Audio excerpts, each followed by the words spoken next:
touch not. Everything in the tabernacle was portable. Because Israel was on a journey, God required them to put rings on the four corners of the holy furniture to slide staves into for the priest to lift and carry the items.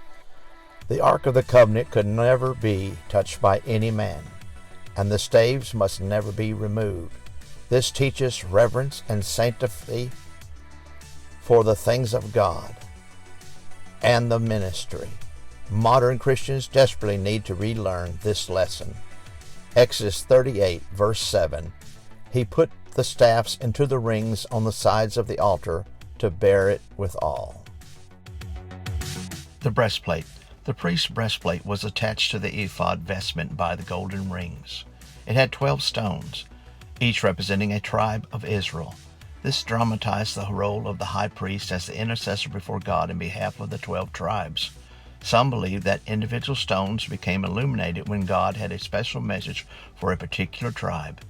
A man of God carries the burden of the people continually over his heart. Exodus 39, verse 8. And he made the breastplate of cunning work. It was 4 square, and they set it in 4 rows of stones. Obeying a mystery. Moses' team created the entire tabernacle with literally hundreds of intricate details as prescribed by God. The furnishings, the consumables, incense, oil, sacrifices, the garments, robes, mitres, vestments, etc., and much, much more. There is no way they could have understood the amazing prophetic significance of all those things. In like manner, we must always obey God many times when we have no clue what His purpose is. Exodus 39, verse 43, And Moses did look upon all the work, and behold, they had done it as the Lord had commanded. Even so had they done it, and Moses blessed them. The glory cloud. The ultimate purpose of the tabernacle was to be a place where God manifests His glory to the people. On the first day, the first service was conducted. God covered the place with His glory. Jesus built the church, us, for the same reason, to be a habitation of God's glory. Exodus 40, verse 34 through 35.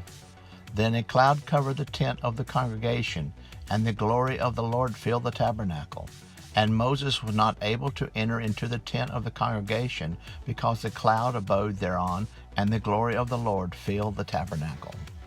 Faith is the womb where revelation takes its first breath.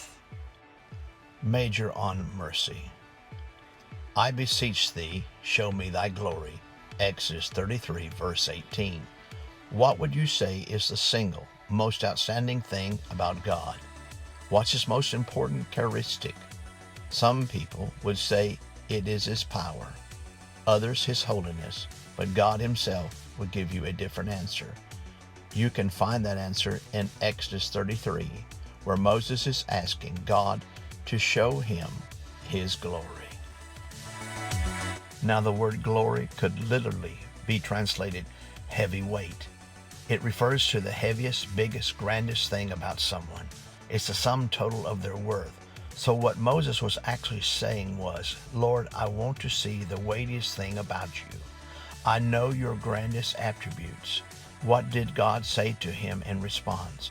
Chapter 34, verse 6 through 7 tells us the Lord passed by before him and proclaimed, the Lord God, merciful and gracious, long-suffering and abundant in goodness and mercy, keeping mercy for thousands, forgiving iniquity and transgression and sin.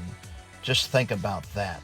When Moses asked God to show him the most important thing about himself, God showed him His mercy. That means if you and I are to imitate God, Ephesians 5, verse 1, we must major in mercy too. Mercy, goodness, forgiveness, and compassion must mark our behavior above all else.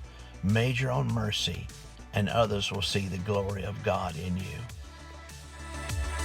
Our mountain needs to hear our voice. We need to be reminded that principalities work through personalities. God made every born-again believer a prince or princess and a principality. Jesus comes with answers, and Satan comes with problems. So, which one do you want to hear from?